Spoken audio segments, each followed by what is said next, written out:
Hey, what's up guys? This is Jason with Jadren Aquatics.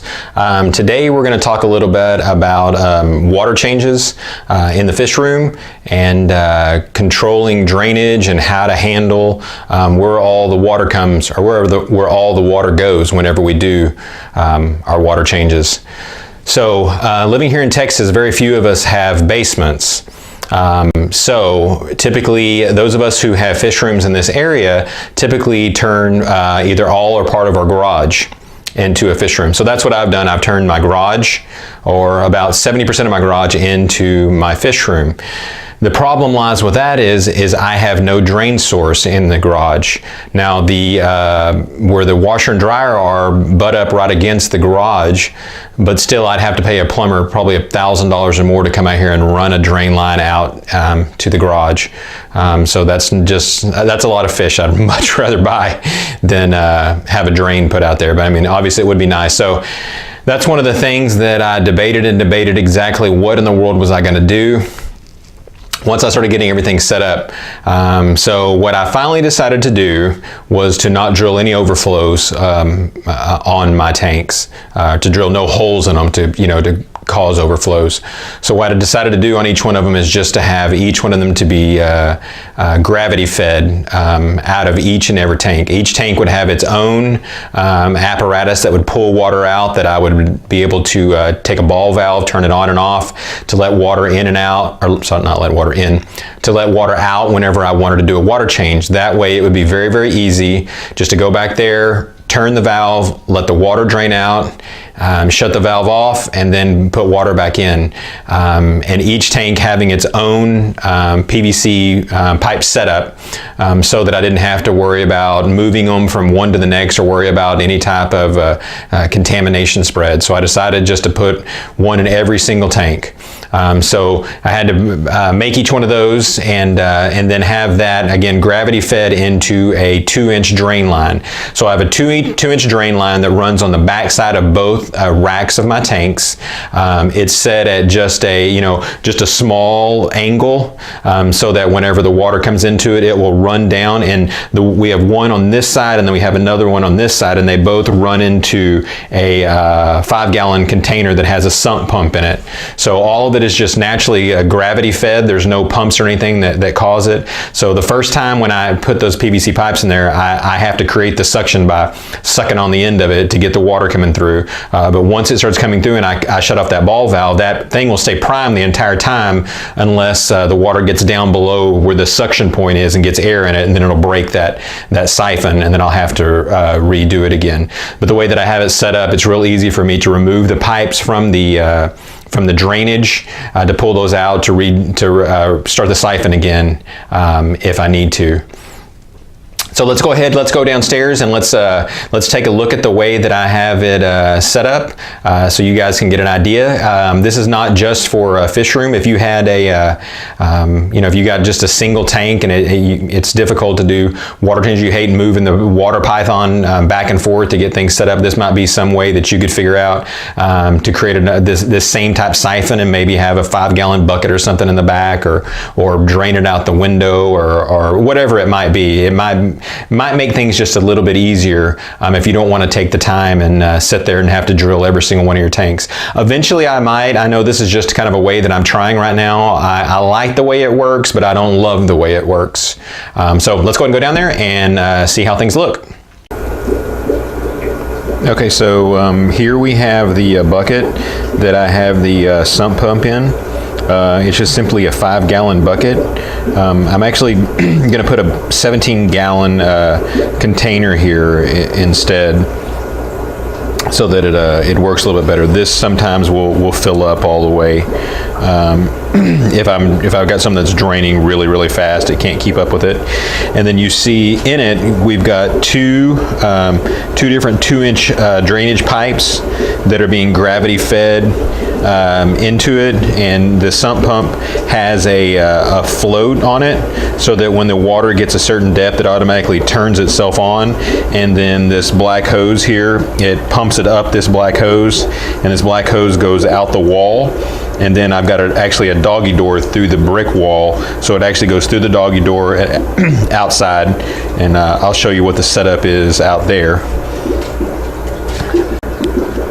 Okay, so if you follow these drainage pipes back here to the, this is the back of my racks that has all the 10 gallons on it. It's got 18 of them currently. You'll see that they come down. Oh, here's my baby Lucky. Lux. Hi, Sugars. Hi, Sugars. She loves to come out here in the fish room and help me. So as you can see, coming off of each one of the tanks here, I've got the drainage system. Now, I don't have the tanks drilled to create a natural overflow. These are all working on a gravity fed. So if we look at this tank here, you can see how the pipe goes all the way to the inside, and it's got this wetting veil material on it that's keeping any of the fry from being sucked up in it. And then it goes up here, and I'll show you in a minute how I made each one of these. And then it comes down, and then it's got the ball valve here. So it's just primed from a gravity feed. In other words, you know, in the normal, put your mouth on the end of it and suck it. Once I get the suction going, I turn the valve off, and then it'll stay primed. And it'll always stay primed unless I let the water level get below where the actual suction is inside. Then that will break it, and I would have to redo it again. So that clear pipe goes all the way down in here, and basically all I've simply done is just drilled a hole that's a little bit smaller than this pipe. So it's just wedged in there, and it creates a tight enough wedge that it doesn't leak at all. Okay, so we got all the parts here to build our drain. We've got some 3/4 inch 90-degree elbow fittings. We've got the pre-cut pipe, again, all 3/4 inch. We've got the ball valve here. So the length of this is fits right into the tank, so there's only about 1/4 of an inch from the bottom. So I'm just going to simply put it together right now. You don't have to use primer on these, but do use PVC cement to get these cemented tight, since there's no pressure on them, but still that water flowing through there is going to make its way through the cracks, so these things are going to burst apart or break apart if you don't have them where they're cemented down. So we get that piece like that, and that piece like that.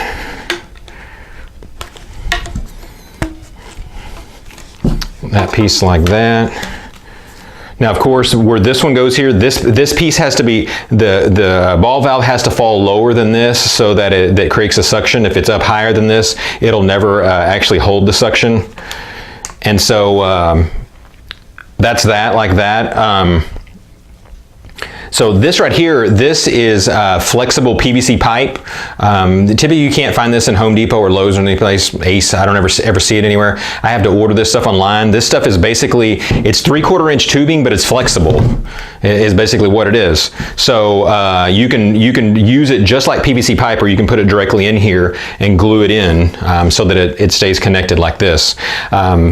But as you see on some of the ones I have downstairs, I have some of this, and then I have some of them that just have the clear plastic pipe on it. If you're doing the clear plastic pipe, then you got to use a hose barb. So you would have another small piece of 3/4 inch PVC you'd put in here, and then you'd use this coupling. This coupling is a slip coupling with a threaded on it. So it would go on that piece of PVC pipe, and then you'd use some Teflon tape to put on here, and then you would screw that on, and then you could just put the hose directly on there. So whichever way you want to do it, whether you're doing it with the pipe or whether you're doing it with the plastic, you do it like that. So once you get it all finished, we've got one here. This one's done and ready to have the pipe on it. If you'll see on this end, what I've done is this white material that's right here. This is like wetting lace or something like that. It just comes on a roll of material. I used to use this stuff on my reef aquarium years ago. A bunch of guys did different things with it, so never had any problem with it causing any problem in the tank. So I use it in the freshwater tanks also. But the reason I have it on there is it's a very fine mesh, so it'll let water and a lot of particles through, but it won't suck up any of the baby fry. So when I turn it on, I don't have to worry about losing any fry. So what I've done is I've just cut a small piece of it, and then I've taken a cable tie and just tied that cable tie on there as tight as I possibly can. And then that'll go directly in the water, and then you are good to go. Oh yes, if you're messing with PVC pipe, and even if you're using it just a little bit, invest in this thing. This is a PVC pipe cutter. This thing is absolutely fantastic. This has saved me hours upon hours and tons of aggravation. The speed at which this thing goes through this 3/4 inch pipe, this one I think it actually goes up to 1 1/4 inch. This thing will just snap it right in half. This has been worth every penny. I think this thing was about $24, $25 or something from Home Depot. This is one of the best things I have. As you can see with all the PVC pipe you can imagine that I've cut to create all these things. This thing you absolutely cannot live without. So currently I don't have every single one of these tanks done. Looks like I've got about 10 of the 18 done so far, so I still need to do the rest of them. Now I don't know if this is going to be what I end up doing for sure. I may end up drilling overflows. I don't know. It's just with the sump pump, it's not something that you want this thing just naturally overflowing all the time and filling up the sump pump, because that float, if that float does not kick on, it will overflow, and that float has gotten stuck before because of a little piece of plastic that was in there or just something that got jammed and wouldn't let it go all the way up. So it didn't ever come on. So I only like to be out here, start one of these at a time, so that I can watch to make sure that it doesn't overflow. You can pretty much only do one tank at a time because it sucks the water down so fast, because this is all 3/4 inch PVC that I'm using. So, you know, it'll take an entire 10-gallon tank down in, you know, less than a minute. So the pump that I have, that sump pump that I have in there right now, can't keep up with all that. Okay, so you can see here the black hose again that's coming out. That's the one that's coming from the sump pump. The big black one right there that you see, 3 or 4 inch one, that's the vent from the air conditioner that blows right out. Again, this is a doggy door that I had put in when we first moved in and used it for like 6 months, and then brought our dogs back in and decided never to use it again. So that was a big waste of money, but now it works out really great.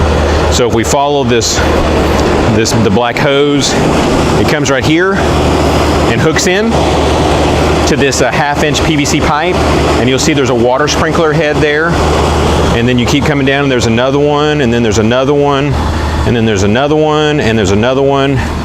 Then it comes all the way to the end here for the last one.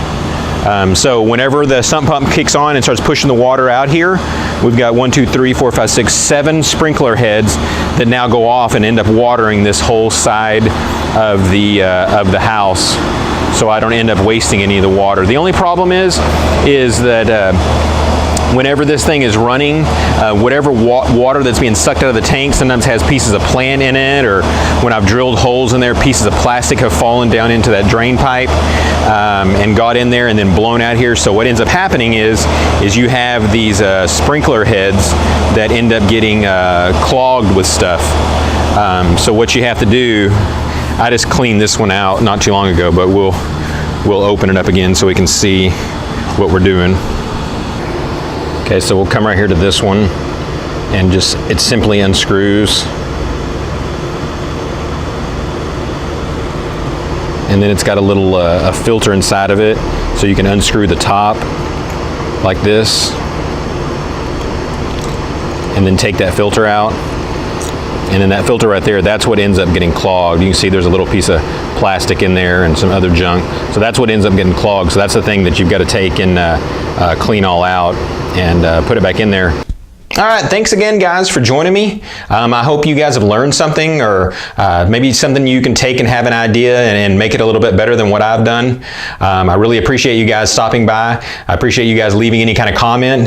If you got any other ideas on how to help me to make things better, or maybe change things up to make things a little bit easier, I'd love to hear from you guys, to hear what you guys are doing. Again, just any kind of comment. I just love to be able to communicate back and forth with you. And if you haven't subscribed, please take the time to subscribe. Again, I appreciate you guys, and thanks again, and God bless.